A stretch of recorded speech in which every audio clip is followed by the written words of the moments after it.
మీరు మీ అభిమాన shows and serials TV కన్నా ముందు ఈటీవీ విన్ యాప్లో చూడండి. Download and subscribe to ETV win app. 99 రూపాయలు మాత్రమే.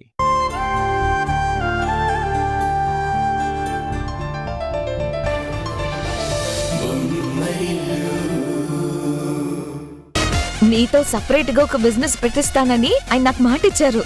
మరి ఆ విషయం ఇప్పటి వరకు నాకెందుకు చెప్పలేదు మేఘనా?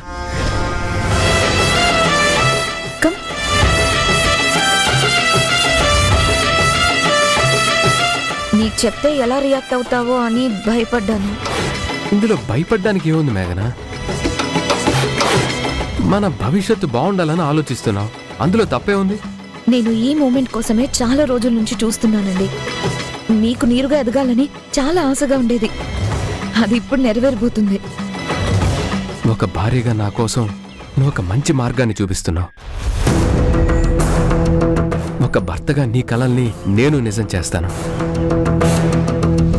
నన్ను తక్కువ అంచనా వేసిన మా అమ్మ వాళ్ళకి నా ఇంపార్టెన్స్ తెలిసేలా చేస్తాను. మీరు ఆ మాట మీదే ఉండండి. మిగతా విషయాలు నాన్న చూసుకుంటారు. మీరు ఒప్పుకున్నారని నాన్నతో చెప్తాను. ఇంకెప్పుడు చెప్తావు మేఘనా? మంచి విషయాలు అనుకున్న వెంటనే అమల్లోకి వచ్చేయాలి. నువ్వు వెంటనే మావయ్య గారికి ఫోన్ చేసి నాకు ఓకే అని చెప్పేసి. అమ్మ అమ్మ అంటూ కొంగు పట్టుకుని తిరిగే నిన్ను ఇప్పటికి నా దారిలోకి తెచ్చుకోబోతున్నాను. ఏంటి మేఘనా, ఏం ఆలోచిస్తున్నావు? ఏం లేదు సంజయ్, నువ్వు నా ప్రపోజల్ని ఇంత త్వరగా ఒప్పుకునేసరికి నాకు చాలా హ్యాపీగా ఉంది. నువ్వు తర్వాత హ్యాపీగా ఫీల్ అవుదు గానీ ముందు మావయ్య గారికి ఫోన్ చేయి. ఆగండి, ముందు నేను చెప్పేది వినండి. నేను ఆల్రెడీ నాన్నతో మాట్లాడడం అయ్యింది. దానికోసం ఒక బిజినెస్ పార్ట్నర్ని చూడడం కూడా అయ్యింది. ఓహ్ అవునా, దట్స్ గ్రేట్. కాకపోతే నువ్వు ఒక పని చేయాలి. నువ్వు బిజినెస్ చేయడానికి అత్తయ్య గారికి ఎలాంటి ఆబ్జెక్షన్ లేదని అత్తయ్య గారితో ఒక సైన్ చేయించాలి. అమ్మ సైన్తో పనే ఉంది మేఘనా. మనం చెయ్యబోయే బిజినెస్ కి ఫ్యూచర్ లో ఎటువంటి ఇబ్బంది రాకుండా ఉండడం కోసం. నాకు చెప్పకుండా ఎందుకు ఇలాంటి పని చేసావని మిమ్మల్ని అత్తయ్య గారు క్వశ్చన్ చేయకుండా ఉండడం కోసం. సంజయ్, ఇది ఒక ముందు జాగ్రత్త అంతే. సంజయ్, ఈ ఒక్క సంతకం చేయించు చాలు, మిగతాదంతా మా నాన్న చూసుకుంటారు. సరే, ప్రయత్నం చేస్తాను. చూడాలి కదా అమ్మే ఉంటుందో. కానీ నాకు వేరే మార్గం లేదు కదా. నన్ను నేను ప్రూవ్ చేసుకోవాలంటే వచ్చిన అవకాశాన్ని వదులుకోకూడదు. ఈ ఛాన్స్ మిస్ అవ్వకూడదంటే అమ్మ చేత ఎలా అయినా సరే సైన్ చేయించాలి. చేయిస్తాను.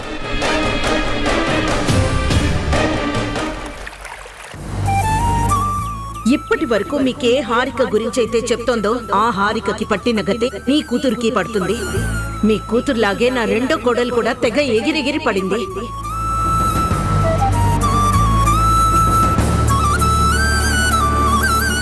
నేనిచ్చిన ట్రీట్మెంట్ కి కుక్కిన పెయిన్ లా ఇంట్లో పడుంటోంది. ఇక మీరు మీ అమ్మాయికి ఫోన్ చేయడం జరగకూడదు. మీకిదే లాస్ట్ వార్నింగ్. అక్క, ఈ మధ్య నాతో మాట్లాడమే తగ్గించేసావు తెలుసా? కావాలనే బయటికి రావడం లేదు ఉషా. ఎందుకక్క, ఏమైంది? అత్తయ్యకి ఎదురు పడాల్సి వస్తుంది.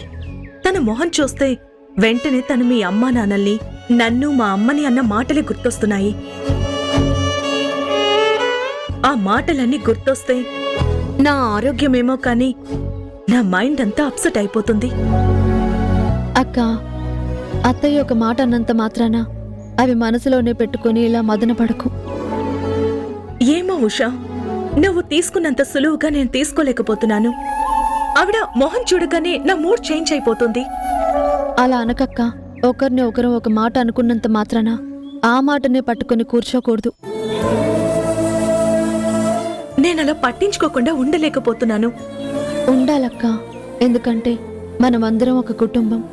ఉమ్మడిగా ఉండే మనలాంటి పెద్ద కుటుంబాల్లో ఎవరిని ఎవరు ఏమీ అనకుండా ఉండటం అంటూ జరగదు. ఒకరి మీద ఒకరికి కోపం రాకుండా ఉండదు. ఆ కోపతాపాలు క్షణకాలం మాత్రమే ఉండాలి తప్ప కంటిన్యూ అవ్వకూడదు.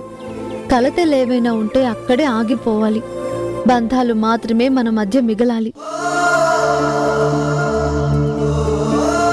బాధపెట్టే మాటలు మర్చిపోవాలి. మనుషులం కలిసి బతకాలి. నిన్ను చూస్తుంటే ఒక్కోసారి అమ్మలా అనిపిస్తావు. నీలాంటి సహనం అందరికీ ఉండదు. నీలాంటి వాళ్ళు ఉన్న కుటుంబం ఎప్పటికీ విడిపోదు. మరి తల్లిలాంటి చెల్లి మాట విని మనసులో ఉన్న ఆ కోపాన్ని తరిమేస్తావా? ఈ చెల్లి చెప్తే ఈ అక్క ఓకే అనకుండా ఉంటుందా? నువ్వు చెప్పినట్టే కోపాలన్నీ తుడిచేయడానికి ట్రై చేస్తాను.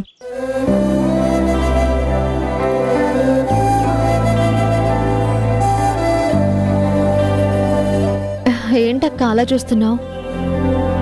తోడికోడళ్ళు తోడేలులా ఉంటారంటుంటారు. కానీ నేను అదృష్టవంతురాల్ని. నాకు నువ్వు తోబుట్టువులా దొరికావు. పొగిడింది చాలే. ఉండు, నీకు పాలు తీసుకొని వస్తాను.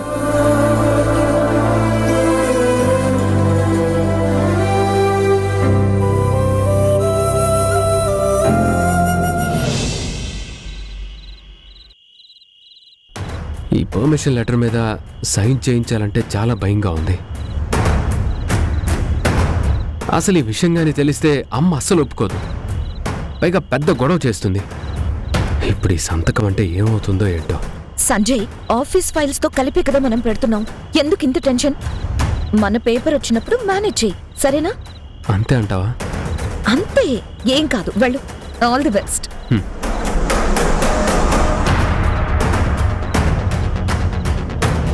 క్లబ్ పేరు నా పేరు చెడగొట్టడానికి ఎవరో పన్నిన కుట్ర అది. ఈ కుట్ర వెనుకున్నదెవరో తెలుసుకుంటాను.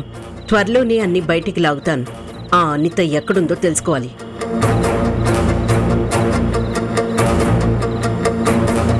సరే, మళ్ళీ కాల్ చేస్తాను. ఏంటి సంజయ్ ఇలా వచ్చావు? ఆఫీస్ ఫైల్స్ అమ్మా, సైన్ పెడతామని తీసుకొచ్చాను.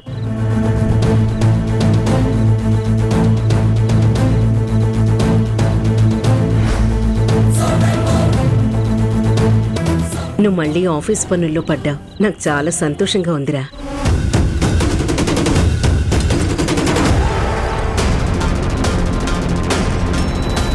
మీ నాన్నగారు నీ కోపం వచ్చిందని, అందుకే ఆఫీస్కి రావడం లేదని, ఇప్పుడప్పుడే ఆ కోపం తగ్గేలా లేదని ఏవేవో చెప్పారు. కానీ నేనవన్నీ నమ్మలేదు. నువ్వు నా నమ్మకాన్ని నిలబెట్టావు సంజయ్. నువ్వు ఇలాగే మళ్ళీ ఆఫీస్ పనుల్లో బిజీ అవుతూ రెగ్యులర్గా ఆఫీస్కి రావాలి. వచ్చి నీ పనులన్నీ నువ్వే చేసుకోవాలి. ఎందుకమ్మా ఆఫీస్కి వచ్చి అవమానాలు ఎదుర్కోవడానికా? నన్ను పక్కన పెట్టి పనులన్నీ మీరే చేసుకుంటూ నేనెందుకు పనికిరాని వాడిని అన్నట్టుగా చేయడానికా? ఏం సంజయ్, ఏం మాట్లాడవు? ఇక నుంచి ఆఫీస్కి వస్తావు కదా? తప్పకుండా వస్తానమ్మా.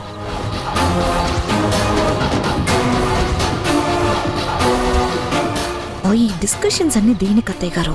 త్వరగా సైన్ చేసేయండి. వా, ఇక్కడ నేను టెన్షన్ తట్టుకోలేకపోతున్నాను.